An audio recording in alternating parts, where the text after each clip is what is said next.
I'm Thomas Baldrick. Pleasure to have with me here at ASH 2014 is Dr. Ravi Vij from the Washington University School of Medicine. Thanks for stopping by. Thank you very much for the invitation. Let's talk about multiple myeloma and why are there needs for new therapies for these patients? So in multiple myeloma, we certainly made tremendous progress over the last decade or two in terms of improving longevity of our patients with stem cell transplantation and novel therapies, especially proteasome inhibitors and immunomodulatory drugs. However, the disease for most part is still incurable. Though we've changed it into a chronic disease, we continue to strive for the elusive cure, and especially in patients who have failed proteasome inhibitors, immunomodulatory drugs, their lifespan unfortunately is still somewhat limited, and new classes of agents are certainly required in that population. But we could probably make progress even in other lines of therapy to improve results. Let's talk about your study focused on Ibrutinib.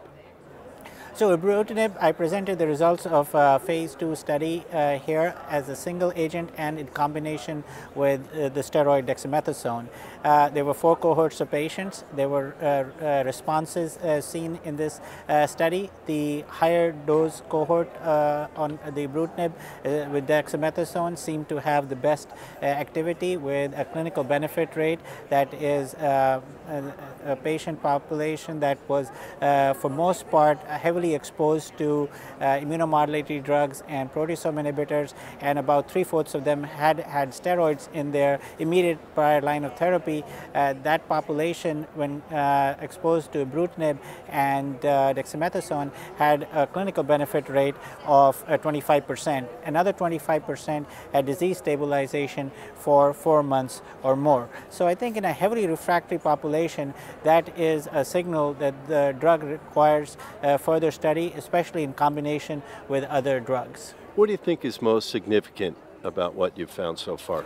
I think that the prolonged disease stabilization and also the hints of true partial responses in the study were proof that the agent is probably living up to its theoretical potential of having a multi-pronged approach and attack on the cancer, both in terms of attacking the cancer cell and the microenvironment. It is, for most part, probably a microenvironment modifier, and hence combination strategies make even more sense. What might some next steps be?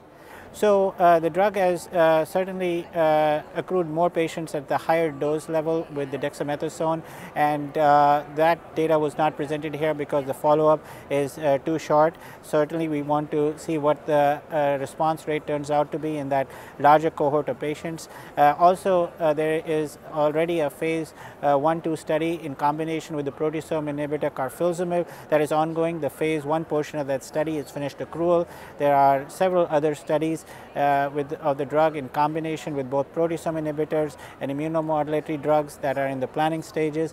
So I think that continued exploration of the drug in a phase 2 setting in combination is where we need to wait for more data. Please come back and visit us and keep us posted, would you? Thank you very much. Thanks for being here. Appreciate it. Okay.